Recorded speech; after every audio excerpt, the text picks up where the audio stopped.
Assalomu alaykum, kanalimizga xush kelibsiz. Shou biznes va dunyo yangiliklaridan xabardor bo'lish uchun kanalimizga obuna bo'ling va video haqidagi fikringizni kommentariyada qoldiring.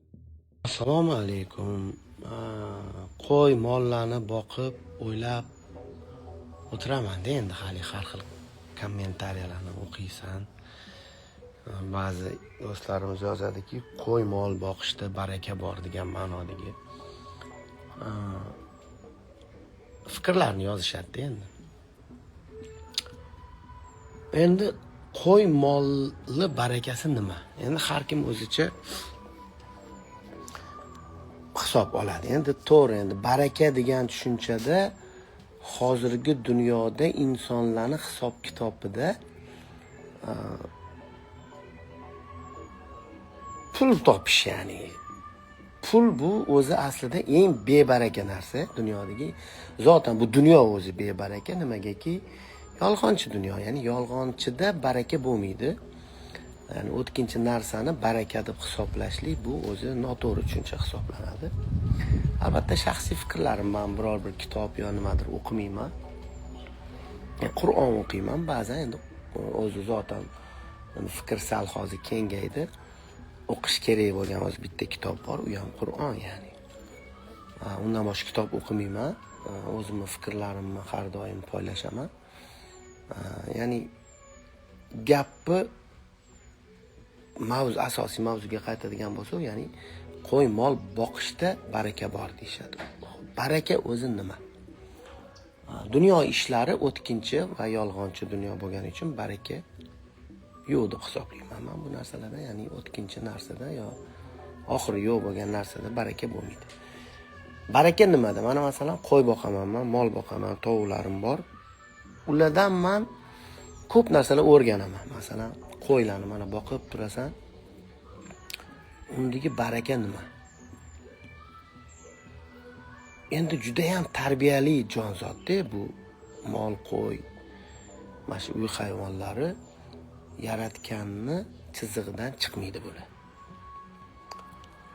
Ya'ni aqli yo'q zotan, aqli bo'lmasa ham chiqmaydi-da. Bizda aql bor, lekin biz chiqamiz. Ko'rasizlar, baraka qayerda?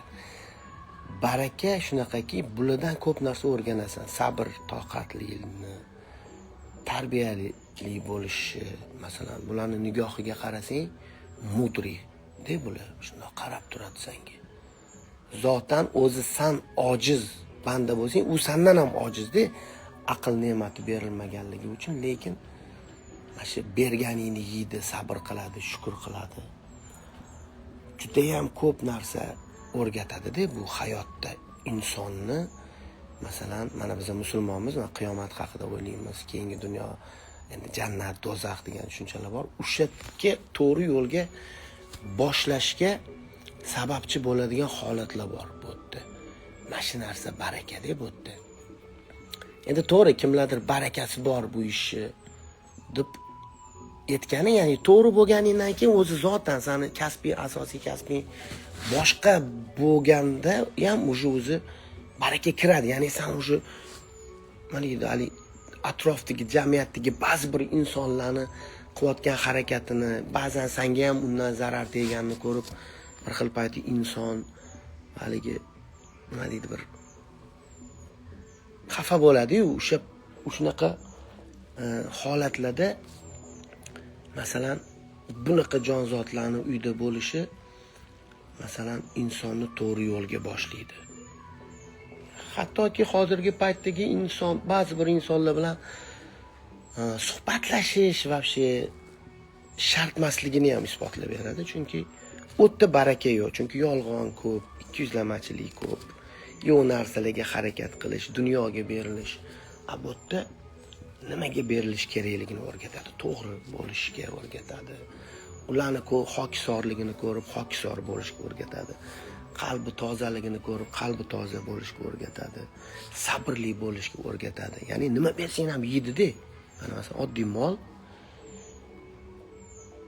kuni bilan axlat berasan,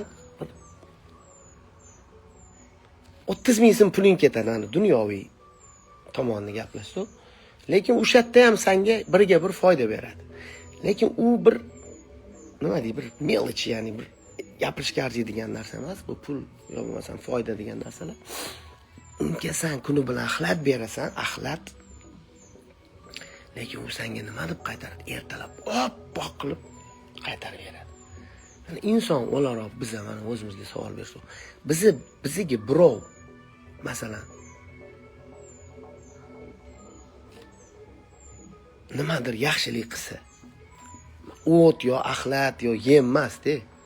Prosta yaxshilik qilsa, ba'zan biz qanaqa javob beramiz? Xiyonat qilamiz, aldaymiz, kimlardandir pul osuv, masalan, vaqtida bermaymiz, masalan, to'g'rimi? Aldashga harakat qilamiz.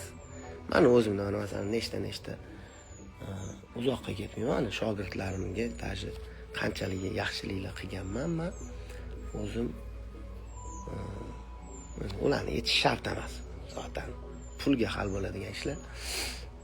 Lekin yaxshilik javob olmaganman. Aytmoqchilik, molda ham bo'la olmagan insonlar bor-da. Ko'rasizlar.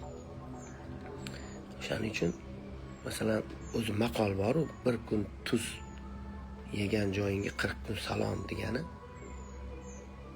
Mashi bo'lsa kerak, lekin shu 40 kun salomni mol qiladi. Sen kuni bilan masalan 2-3 marta ovqatini bersang, senga uni oppoq qilib qaytarib beradi. Ovqat ham nimadan iborat? O'rib bersang, uni ovqati o'rib bermasang axlat yani. Shunaqa narsa. O'shaning uchun bu yerdagi baraka qo'ylardan qarab turib Allohning bir mo'jizasi-da bu jonzotlar. Ko'p narsa o'rgansa bo'ladi. Bundagi baraka shu. Endi buni hozir baraka bunda bor deb ko'pchilik ko'paytirib sotib biznes qilishadi. Ba'zan Alloh barakasini bersin ular ishlarini. Ba'zan endi ularni ham bu sizlar o'ylagandek foydali ish emas deydi, lekin oldin o'sha biznes qilgan odam o'zi asl baraka qattaligini bilishi kerak u insonlar. U o'tda niyat pul topishda, baraka topish emas, pul topish. Qo'yga baraka bor deb pul tiqadi. Lekin niyat pul topishda, baraka nimadaligini oldin bilish kerak. O'zi baraka, asl baraka nimada? Qaysi shu holatda ichida ki sen uni qilsang, sen qilgan ishingdan baraka topasan. O'tda olishadi, ozgina boqsam palon pulga sotaman. Bu kambag'allik-da, bu prosta. Mayli, sog' bo'linglar.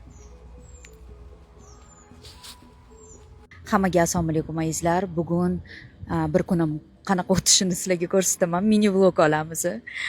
Bu noodatiy, harakat qilib ko'ramiz. Hozir aeroportga keldik, chunki bugun Farg'ona Buvaydada mustaqillik bayramini o'tkazishimiz kerak. Sizlarni birga bayramga olib ketaman. Ketdim. Kstati, bugun kukuruzda uchamiz. 14 kishi, 15 kishi sig'adigan. Yosh aqlatadi lekin. Turbulentность bo'lganda esimda-da. Rosa duolar qilganman. Xullas ketdik.